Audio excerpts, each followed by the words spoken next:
कभी कभी ऐसा होता है गुरुदेव, मालिक सामने होता है और इंसान उसे बिना मिले ही चला जाता है। तो साईं, तुम इसे क्या कहोगे? बदनसीबी? जिंदगी की खोज में इंसान इतना व्यस्त रहता है कि उसके पास मालिक के लिए समय ही नहीं रहता।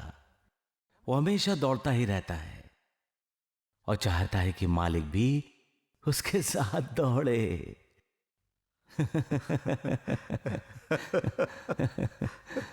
गुरुदेव, हाँ।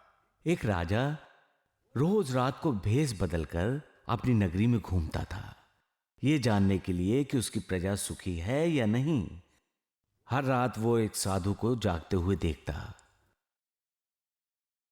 वो खड़ा होकर आकाश की तरफ देखता रहता। एक रात राजा से रहा नहीं गया। उसने साधु से पूछा, मान्यवर, आप सोते कब हैं? तब साधु ने जवाब दिया, कभी नहीं। राजा हैरान हुआ।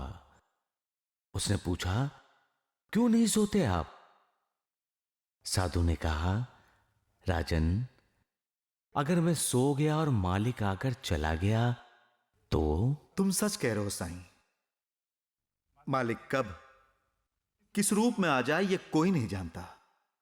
गुरुदेव, हम कहते हैं अतिथि देवो भव। हमारे लिए अतिथि मालिक है, क्योंकि मालिक स्वयं अतिथि है। जो तिथि बताए बिना आता है वो अतिथि होता है। मालिक का इंतजार तो हर कोई करता है साईं। जो मालिक से ईर्ष्या करता है वो मालिक का इंतजार नहीं करता गुरुदेव। फिर मालिक उसके अहंकार का विनाश कैसे करता है? एक छोटी सी अच्छी कहानी है गुरुदेव, सुनाऊं? हाँ हाँ, सुनाओ सुनाओ। जंगल में एक दिन शेर ने सोचा कि आजकल कोई मुझे जंगल का राजा क्यों नहीं कहता। दहाड़ते हुए वो जंगल में कूदा। उसे देखकर सारे जानवर भागने लगे। शेर के हाथ में एक बंदर आ गया। अच्छा। शेर ने बंदर से पूछा, इस जंगल का राजा कौन है? बंदर कांपते हुए बोला, आप ही तो जंगल के राजा हैं। शेर बहुत ही खुश हुआ। उसने एक हिरण को पकड़ा। उसने भी शेर को कहा, आप ही तो जंगल के राजा हैं। शेर ने एक लोमड़ी को पकड़ा। उसने भी वही कहा कि जंगल के राजा आप हैं। तभी शेर को सामने से हाथी आता हुआ दिखाई दिया। शेर हाथी के सामने आया और पूछा, बताओ जंगल का राजा कौन है?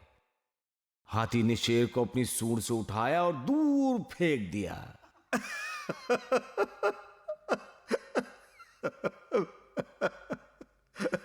शेर को लगा कि वो आकाश से नीचे गिरा है। मुश्किल से उठकर उसने हाथी से पूछा, तुम्हें अगर सवाल का जवाब नहीं पता था तो बोल देना चाहिए था, इस तरह उठाकर क्यों फेंका?